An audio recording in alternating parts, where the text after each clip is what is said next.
Hi friends, आप सभी को मेरे वीडियो में स्वागत है। आप लोग कैसे हैं?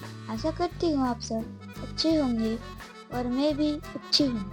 रोजाना की तरह आज भी मैं एक न्यू मेहंदी डिजाइन लेकर आई हूँ। साथ में एक शायरी भी लाई हूँ। चलिए शायरी शुरू करते हैं। समुंदर की खूबसूरती नदियों के मिलने से बढ़ती है। समुंदर की खूबसूरती नदियों के मिलने से बढ़ती है।